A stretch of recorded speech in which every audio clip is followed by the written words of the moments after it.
হযরত মাওলানা হারুন রশিদ ফারুকী তালুকদার সাহেব, আমি হযরতকে তার গুরুত্বপূর্ণ কথা বলার জন্য বিনীতভাবে অনুরোধ করছি।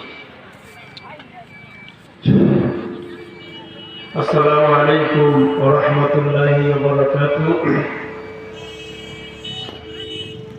মার্কাজুস মিসবাহ অত্তরবিয়া ও পাপিয়া তাজুল তারবিয়া মহিলা মাদ্রাসা দুর্গাচন্দ্র চৌরাস্তা ইসলামপুর উভয় পাশে আটপাড়া কর্তৃক আয়োজিত আজকের বার্ষিক ইসলামী মহাসম্মেলনের সম্মানিত সভাপতি মুআজ্জাজ মুকাররম উলামায়ে কেরাম, বিশেষ করে আজকের এই মাহফিলে দেশ বরণ্য উলামায়ে কেরাম হুজুরগণের দ্বীনের আলোচনা হবে। ওনারা আপনাদের সামনে গুরুত্বপূর্ণ নসিহত পেশ করবেন। আমরা ওনাদের সেই গুরুত্বপূর্ণ নসিহতগুলো শ্রবণ করব, বয়ান করি। আমার আজকে আরো দুইটা সভা আছে, কিন্তু আজকে আমি এমন এক ব্যতিক্রম ধর্মীয় আলোচনা করব যেটা আমার জীবনের প্রথম, হতে পারে আপনাদের জীবনের প্রথম।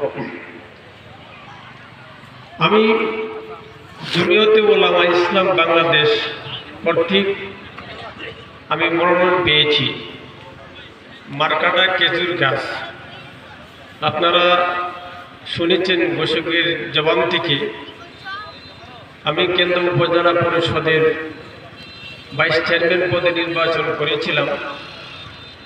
কেন্দ্রের উলামায়ে কেরাম তৌহিদি জনতা, কেন্দ্রের মানুষ আমাকে এত ভালোবেসেছে একজন আলেম হিসাবে। আমি ৭৭,০০০ ভোট পেয়ে নির্বাচিত হয়েছিলাম। আমার প্রতিপক্ষ যে ছিল তার থেকে ৩৭,০০০ ভোট বেশি, এবং ৪৯৫টা উপজেলার মধ্যে সর্বোচ্চ ভোট আমি পেয়েছিলাম, আমি ফার্স্ট হয়েছিলাম।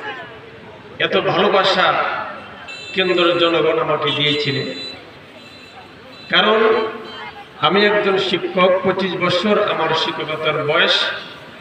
আমার দুইটি মাদ্রাসা আছে কেন্দ্র কপড়ে, একটি জালালান পর্যন্ত, মহিলাটা দাওরা পর্যন্ত। আমি সেই মাদ্রাসার প্রিন্সিপালের দায়িত্ব। কেন্দ্রের মানুষ যেমনভাবে আমাকে ভালোবাসা দিয়েছে, আমি আশা রাখি আটপাড়াবাসী আমাকে সেই ভালোবাসা দিয়ে আল্লাহ যেহেতু দোয়ার মাধ্যমে সেবা করার সুযোগটুকু দিবেন, আমি আপনাদের কাছে সেই আশাটুকু রেখি।